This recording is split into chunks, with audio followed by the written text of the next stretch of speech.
Corona के बढ़ते मामलों को लेकर बैठक बुलाई गई है। उपराज्यपाल ने अधिकारियों की बैठक बुलाई है। आज सुबह 11 बजे कोरोना को लेकर ये बैठक होगी। बैठक में अधिकारी और स्वास्थ्य मंत्री भी शामिल होंगे। दिल्ली में कोरोना के 104 मामले सामने आए, जहां सरकार ने कोरोना को लेकर चिंता न करने की अपील की है। बड़ी जानकारी आप तक पहुंचा रहे हैं, जहां बताते चले कि कोरोना के बढ़ते मामलों को लेकर ये बैठक बुलाई गई। उपराज्यपाल ने अधिकारियों की बैठक बुलाई है। आज सुबह 11 बजे होगी कोरोना को लेकर ये बैठक में अधिकारी और स्वास्थ्य मंत्री भी शामिल होंगे। दिल्ली में कोरोना के 104 मामले अब तक सामने आ चुके हैं और कहीं ना कहीं अब जो कोरोना है वापस से एक बार डराने लगा है, क्योंकि देश में कोरोना मामलों की जो संख्या है वो बढ़ती हुई नजर आ रही है। हमारे साथ हमारे सहयोगी प्रणय जुड़े हुए और ज्यादा जानकारी लेंगे। प्रणय, क्या कुछ अपडेट मिल पा रही है? अस्पतालों की क्या व्यवस्थाएं, क्योंकि एक बार फिर से कोरोना देश भर में डराने लगा है। मामलों में बढ़ोतरी देखने को मिल रही है।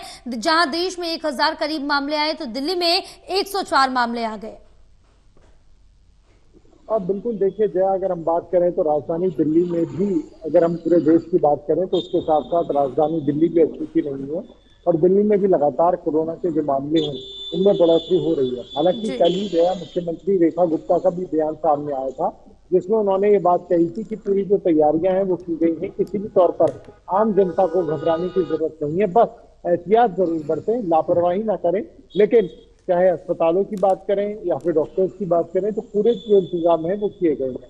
अब जो जानकारी सामने आ रही है जया कि आज सुबह 11 बजे दिल्ली के उपराज्यपाल विनय सक्सेना ने हाई लेवल मीटिंग बुलाई है। इस मीटिंग में मुख्य तौर पर स्वास्थ्य विभाग के आला अधिकारी और स्वास्थ्य मंत्री पंकज सिंह शामिल हो सकते हैं और इस बैठक में मुख्य तौर पर चर्चा इस बात को लेकर की जाएगी कि आगे की क्या कुछ तैयारियां हैं जो सरकार समय रहते कर सकती है। हालांकि सरकार ने पहले से ही एक एडवाइजरी भी अस्पताल के लिए जारी की गई है और उस एडवाइजरी के मुताबिक ये निर्देश सभी अस्पतालों को, दिल्ली सरकार के अस्पतालों को दिया गया है कि इस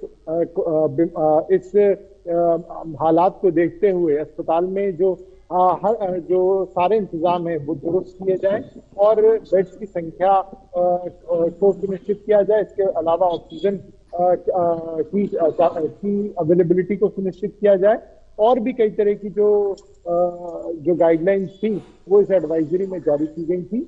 आज देखना होगा कि जब उपराज्यपाल की इस बैठक होती है तो उसमें क्या कुछ दिशा निर्देश एलजी की तरफ से जारी किए जाते हैं। बिल्कुल प्रणय, लेकिन जिस तरह से देखिए कि आप ग्राउंड जीरो पर भी रहते हैं, लोगों से मुलाकात करते मिलते हैं, तो दिल्ली में लोगों के मन में किस तरह का क्या कोई डर भी अभी नजर आ रहा है या वो पूरी तरह से अलर्ट है, जागरूक है, कोरोना से लड़ने के लिए अपनी प्रोटेक्शन कर रहे हैं खुद? देखिए फिलहाल राहत की बात यह है कि कोई पैनिक जैसी सिचुएशन नहीं है और हम भी दर्शकों से यही अपील करेंगे कि आपको पैनिक करने की आवश्यकता नहीं है।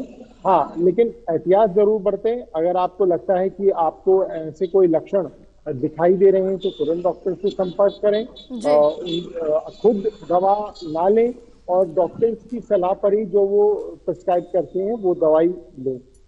सरकार का भी ये कहना है कि फिलहाल स्थिति अंडर कंट्रोल है, ऐसी कोई घबराने की बात नहीं है। अस्पतालों में भी पूरे इंतजाम है, बस जरूरत इस बात की है कि आप जो भी प्रिकॉशनरी मेजर्स हैं बिल्कुल प्रणय, क्योंकि जिस तरह से मामले बढ़ रहे हैं, बहरहाल लोगों में टेंशन तो जरूर है, लेकिन उनको अलर्ट रहने की जरूरत है। लेकिन इस बीच अगर बात करें तो यहाँ पर स्वास्थ्य विशेषज्ञों का क्या कुछ कहना, उनकी तरफ से क्या कुछ गाइडलाइंस जारी की गई हैं अभी? देखिए स्वास्थ्य विशेषज्ञों का साफ तौर पर ये कहना है कि अगर आपको किसी भी तौर पर कोई सहजता, यानी अगर आपको फीवर लगातार बना हुआ है, आपको कफ एंड कोल्ड की समस्या है, आपको और इससे ही रिगार्डिंग जो सिम्टम्स हैं उनसे रिगार्डिंग किसी भी प्रकार की समस्या आती है तो आप तुरंत अपने जो डॉक्टर है उससे संपर्क करें और डॉक्टर्स की सलाह पर ही दवाई लें। आप खुद दवा ना लें। ये लगातार जो स्वास्थ्य विभाग के, चाहे हम विशेषज्ञों की बात करें या फिर डॉक्टर्स की बात करें, उनका ये कहना है। साथ में जो प्रिकॉशनरी मेजर्स हैं उसका तो लगातार प्रयोग करना जरूरी है और इसकी लगातार जो हिदायत है वो डॉक्टर्स भी देते हुए नजर आ रहे हैं।